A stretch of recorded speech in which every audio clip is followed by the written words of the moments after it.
Hello there YouTube. Before I start this tutorial, I have a cool little piece of news. Um, I have a video that has hit 500 views. I know it seems kind of like a lame little celebration thing, but it's important to me, and it's pretty cool that I can just sort of make these and let them sit, and on their own they'll get views. It's pretty cool. So keep watching my videos and keep supporting what I do. It means a lot and keeps me motivated to make more videos. So just a little side note before I start. So what I'll be showing you today is how to do like noise sweeps, or how I do them particularly, and some cool stuff that you can do with them. Let me get out my iPod so I can put on a timer real quick. Alright, so when you gotta open up the ES2, and you're gonna start with a synth that doesn't have a lot of movement, something that stays sort of in the center of your ears, because when you have some of the synth in the ES2, they have a lot of stuff going on here and in the vector, and they have a lot of movement. They sort of swoop around your ears and have all kinds of crazy stuff going on. But what you want is one that doesn't move, one that stays really centered, one that is pretty easy to work with, and that one is Analog Saw Init. And to get that, you go down here to Tutorial Settings, and it's the fourth one down, Analog Saw Init. And all you have to do to get the noise sweep is turn off the first oscillator, open the third, and then drag this down to noise, and then you'll get the sound once you move the little triangle down. And it's just noise, no pitch or anything. And then to get the sweeping sound is what you do with the cutoff. But instead of using the cutoff here in the filter, we will use the filter plugin called AutoFilter, and I'll show you sort of how to go about doing that. So you're pretty much all set up here. Turn this stuff off. Don't need any of that. I'm going for a very basic one here. That you can do tons of stuff with this, but I'm going for something pretty basic.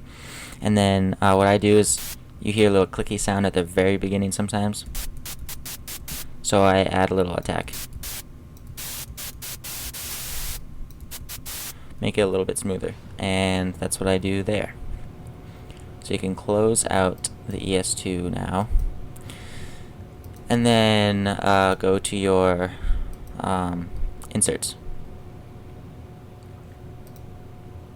So what I have is, I first start with channel EQ, and I do a high pass filter, which pretty much allows the higher frequencies to pass through, called the high pass filter. And to get that, when you open up the EQ, it looks like this. You click down that little sidebar, and then you just drag it down until it cuts out all the low frequencies. And to see what it looks like when it cuts it out, just click the analyzer.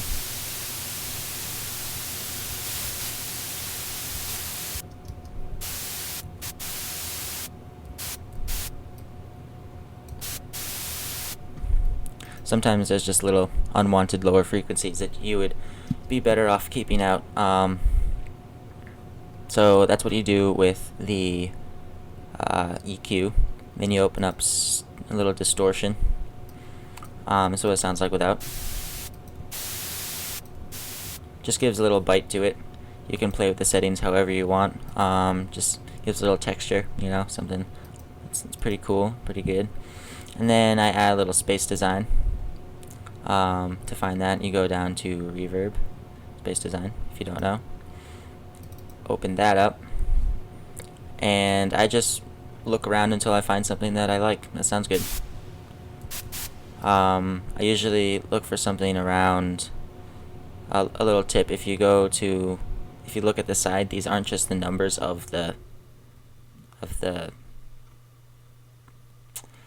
reverb.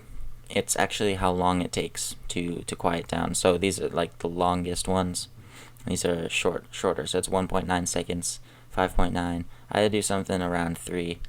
3 or 4 seconds usually works, and this is a cool sounding one. Has a nice texture to it. Usually I add a little stereo delay, but I guess for now, since I'm running a little low on time, I will show you what to do next. Next, you open up an auto filter, and you put the cutoff mod to 0, the fatness all the way up, and the resonance however far you want. So when you play a note,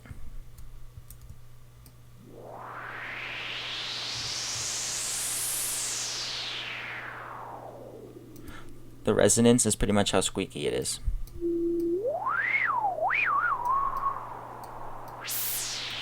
I sometimes leave it around 30 or 40, works pretty well. And then what you want to do is you want to take a note, write out a note. So we have our MIDI region here, and this is what it sounds like without any filter.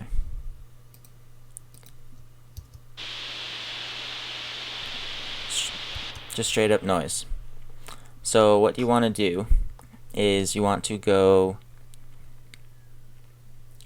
to your automation. So if you have this open and you press A for automation, it'll just play a note. So you want to get out of that by clicking caps lock and open automation. Now what you want to do is you want to go from off to latch, just like that.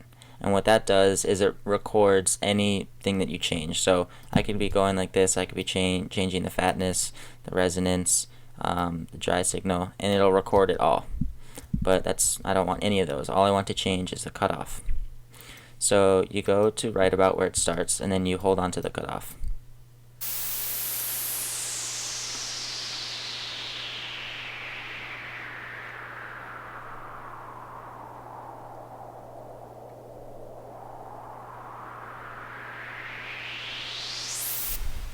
And that's pretty much how you get the sweeping effect. And then make sure you turn off latch, because if you forget that it's on, I do this sometimes and I change stuff while it's going, it'll record all of it, and then you have to delete all these automations and it gets kind of annoying. So make sure you turn latch back to read, and then it reads the automation that you put. So that's what I do with that, and we can delete this track real quick, and I'll show you something that I do to get more full sound. So what I do is I make one in the right and I make one in the left. Noise build R, noise build L. And then I sometimes put a stereo delay on each, or I put a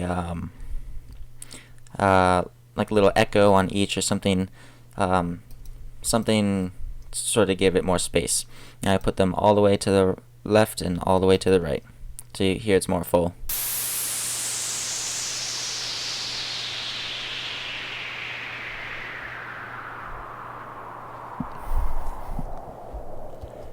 And yeah, it's pretty much what I do with those. I'm sort of running out of time, but I'll show you one other thing that I do. If you check out my sidechain tutorial, which I guess I'll put a box for like right here. Actually, it'll be my previous vid, so check it out. I have a kick right here. And what I do is I have a compressor on each that is activated by the kick, so you can hear what that sounds like.